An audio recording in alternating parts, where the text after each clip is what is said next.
fiafi o le fia Fetaulai ia le Mataupu o le Efeso o lona whaiupe sumatasi e anga ia se tantanoanga i leia fiafi. Na ia tu ina mai fo inisi e whai ma apostolo o isi fo i e whai ma perfeta o isi fo i e polofola le tala le o isi fo i e whai ma leo leo a toa maoa.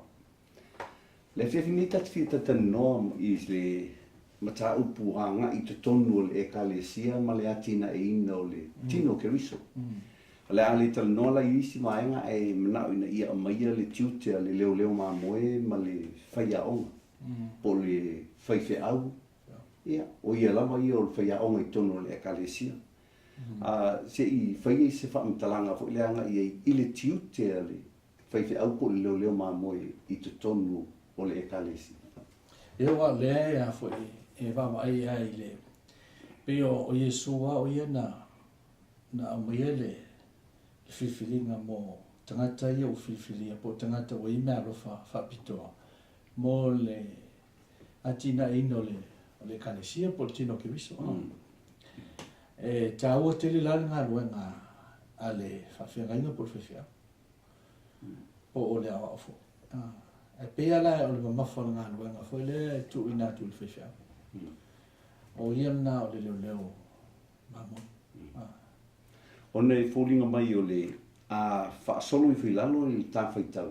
O ina o lo whapena o na lisi ina i a tiute tatau o na whaia le whaiwhau mo le tino o keriso po o le ekalesia. Ai tanga i whaipasuma lua o whamai.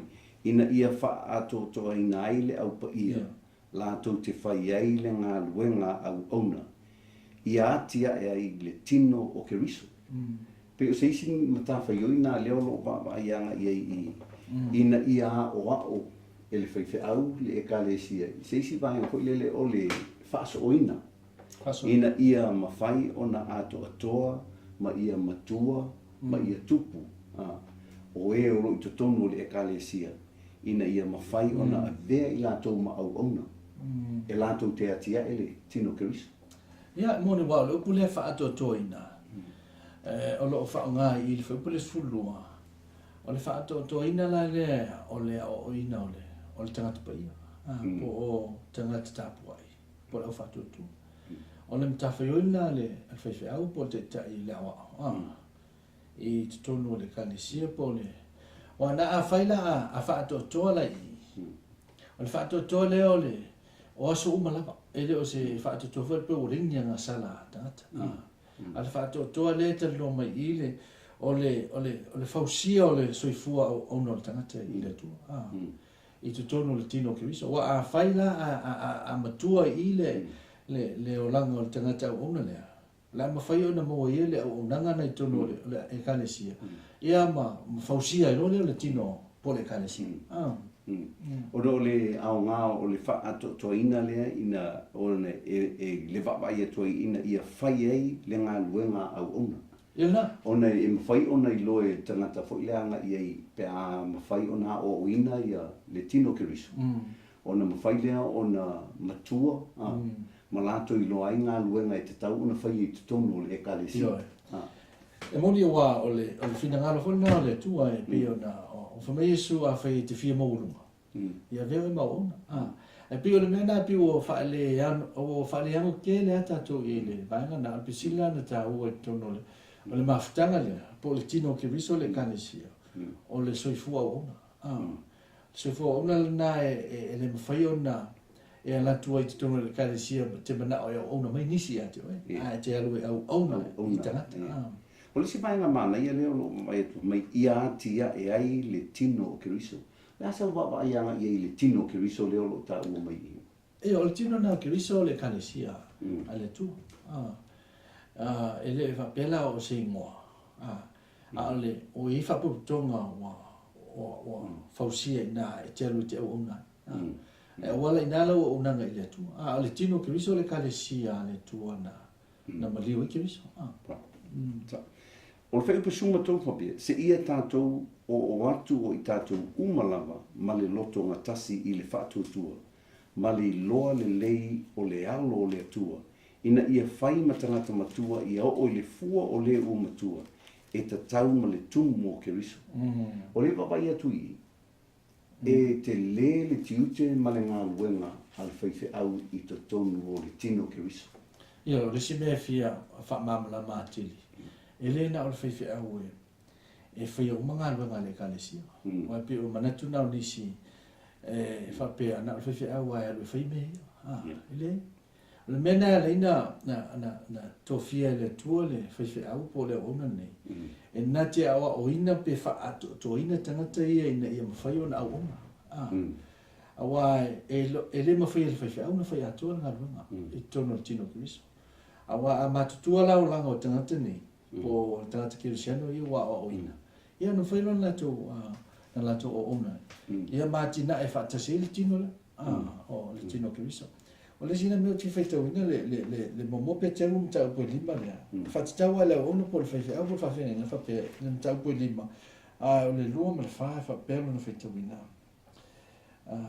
Ia outou leo I le lafu ma moe le tua. O ia te outou, ia tausi iai ma le roto. Ai le o le whataua na wina. Awa fo ina I whaia ma le fia whai o loa. O le roto fia. Awa fo ina I whapei o whamalo I le tofi o le tua. A ia whai o tau ma whaawa o le lafu ma moe. Pe a whaali mai le leo ma moe sili.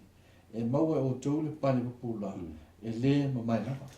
Ia o le tala noa I te tai po le au whailoto. Po o whaife au fo. Leo ma moe. No ingo lana mta whaioi lea. Ai e le whapela o la atu umai ei. O ngā luenga la tangata ia o ina pe whaato ina. O le manei o leo baba e tuni I le tiute a whai aia o ina e le leo ma moe tangata I tutonu o le ekalesia. A matutua la tangata na.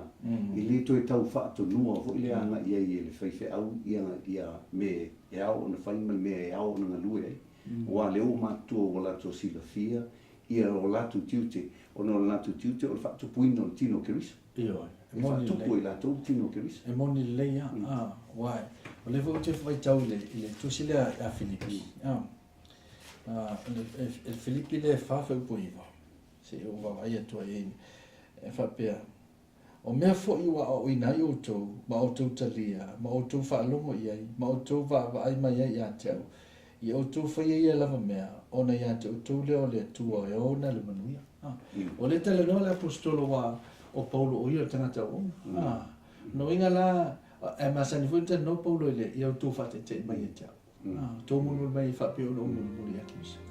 E pese I o ki tonu ana o le leo ma moe, o le au wa namo maua mai e Paulo mai na sau Yesu ina ia au atu I tangata ai le ina ia au atu a mai e tangata ia te ia mo wa au na la le taita a fa pe o te taita au ole so langa o e fa te uma mai e tangata ni e te o inga o se fa te ia pe o le winga na o le te taita ia o le o se vaenga na leo pe ona tatanoina I tiute ma matafa ioi ane leo ma moe I tutonu o le ekalesia ina ia mawhai ona matutua le tino Keriso ina ia lato I loa ngā luenga I te tau na whai ma mawhai ei ona ngā lue whaatasi lia le ekalesia sa pe ona moe le tatanoa iei ia la whaafonga fo ili ni futingi pe o tatanoa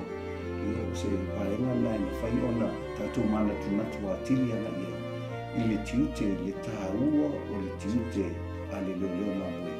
Ia po whaife au te tonu o le ekalesia ina ia ao ma ia mawhai o na lato wha ato toa ai le ekalesia o le tino Keriso ina ia mawhai o na lato whaia ngā ruenga le ia ngā ruenga le tū wha aftaila wha fo.